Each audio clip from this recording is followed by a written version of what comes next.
Hello, I'm Cullum Coleman, and welcome to Historical Humans Reads, where we take primary sources and bring them to your screen. Today we are reading from The Home and the World by Rabindranath Tagore. Published in 1916, The Home and the World is a critique of the growing nationalist movements of the early 20th century and an expression of the author's own internal conflict created by the tensions between Western and traditional culture in a British-governed India. Today we are looking at an excerpt from Chapter 1, Part 3, told from the perspective of Bimala, the wife of Nikhil. With that, let's begin. If one had to fill in, little by little, the gap between day and night, it would take an eternity to do it. But the sun rises and the darkness is dispelled. A moment is sufficient to overcome an infinite distance. One day, there came a new era of Swadeshi in Bengal. But as to how it happened, we had no distinct vision. There was no gradual slope connecting the past with the present. For that reason, I imagine, the new epoch came in like a flood, breaking down the dikes and sweeping all our prudence and fear before it. We had no time to even think about it, or understand what had happened, or what was about to happen. My sight and my mind, my hopes and my desires, became red with the passion of this new age, though, up to this time, the walls of the home, which was the ultimate world to my mind, remained unbroken. Yet I stood looking over into the distance, and I heard a voice from the far horizon, whose meaning was not perfectly clear to me, but whose call went straight to my heart.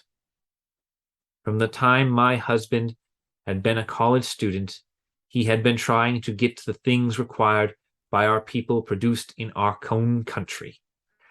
There are plenty of date trees in our district. He tried to invent an apparatus for extracting the juice and boiling it into sugar and treacle. I heard that it was a great success, only it extracted more money than juice. After a while, he came to the conclusion that our attempts at reviving our industries were not succeeding for want of a bank of our own. He was, at the time, trying to teach me political economy. This alone would not have done much harm, but he also took it to his head to teach his countrymen ideas of thrift, so as to pave the way for the bank. And then he actually started a small bank. Its high rate of interest, which made the villagers flock so enthusiastically to put in their money, ended by swamping the bank altogether. The old officers of the estate felt troubled and frightened. There was jubilation in the enemy's camp. Of all the family, only my husband's grandmother remained unmoved. She would scold me, saying, "Why are you plaguing him so?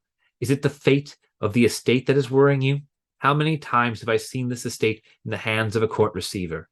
Are men like women? Men are born spendthrifts and only know how to waste. Look here, child.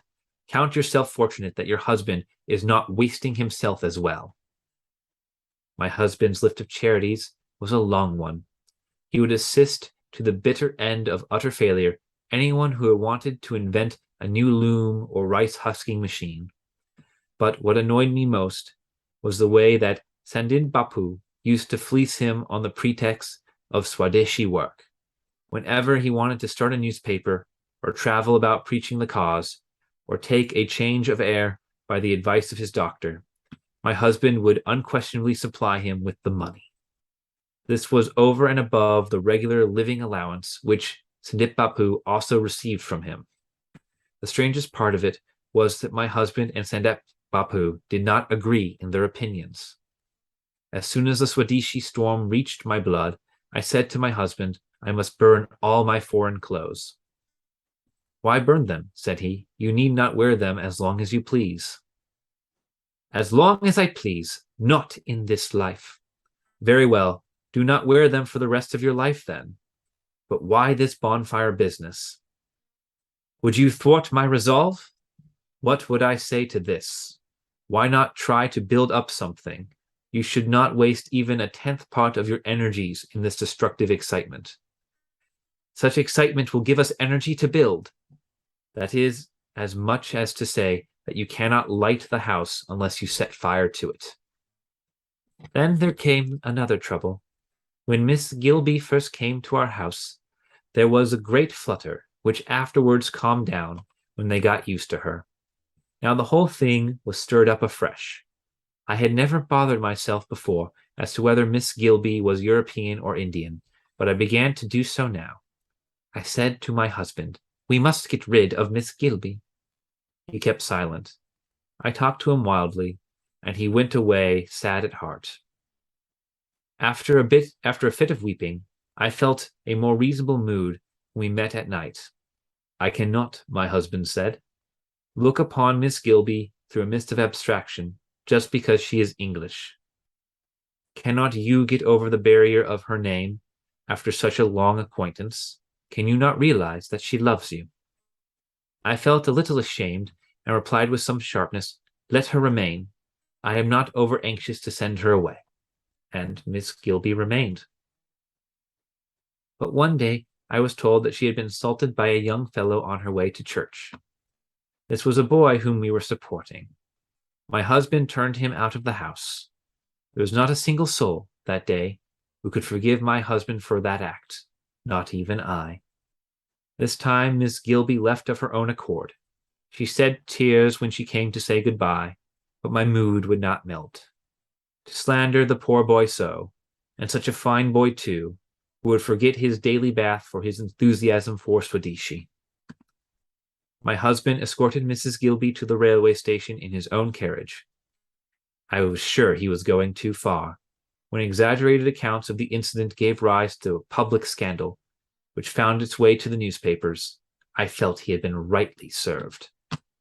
I had often become anxious at my husband's doings, but had never before been ashamed. Yet now I had to blush for him. I did not know exactly, nor did I care, what wrong poor Norn might or might not have done to Miss Gilby. But the idea of sitting in judgment on such a matter at such a time. I should have refused to damp the spirit which prompted young Norn to defy the Englishwoman. I could not but look upon it as a sign of cowardice in my husband that he should fail to understand this simple thing, and so I blushed for him. And yet it was not that my husband refused to support Swadeshi, or was in any way against the cause. Only he had not been able to wholeheartedly accept the spirit of Bande Mataram. "I am willing," he said, "to serve my country. But my worship I reserve for right, which is far greater than my country. To worship my country as a god is to bring a curse upon it." This has been an excerpt from The Home and the World on Historical Humans Reads. If you enjoyed this video and would like to hear more excerpts from original texts, please follow or subscribe to us on your platform of choice. If there is a work you would like to hear, be sure to like the video and leave a comment below.